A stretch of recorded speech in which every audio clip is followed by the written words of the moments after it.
Hello Bangali, আমি Nisha. Welcome back in new mini blog. তো আজকে আমি তোমাদের সাথে শেয়ার করব একটা গেট রেডি উইথ মি। না, আমি কোনো মেকআপ আর্টিস্ট নয়, ওই যতটা পারি। দেখো, প্রথমে কিন্তু আমি ড্রেসটা পরে নিলাম। কেমন লাগছে আমাকে অবশ্যই কিন্তু কমেন্টে জানিও। আর আমার মেকআপ বলতে কিন্তু খুবই নর্মাল, হালকা টাচ আপ জাস্ট। এই যেমন দেখো, গালে এখন পাউডারটা লাগিয়ে নিচ্ছি।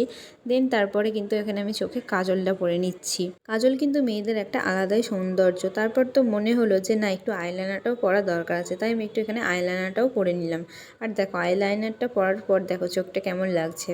আর এখানে একটু হালকা করে মাস্কারা লাগাচ্ছিলাম। মাস্কারা না লাগালে তো একটু চোখের পাতাগুলো বড় লাগবে না। দেখো, আমি কিন্তু এখানে টোটাল লিপস্টিকও লাগিয়ে নিয়েছি। আর এবারে পালা কিন্তু কানের পরার। আর দেখো, আমি এখানে এই কানেরটা পরছি, কেমন লাগছে আমাকে অবশ্যই কমেন্টে জানিও। আর বাঙালি মেয়ে বলে কথা, টিপ ছাড়া কি চলে বলো? তাই জন্য এবারে পরে নিলাম একটা ছোট্ট করে একটা কালো টিপ। এবারে কিন্তু আমার লুকটা অলমোস্ট ডান হয়ে গেছে।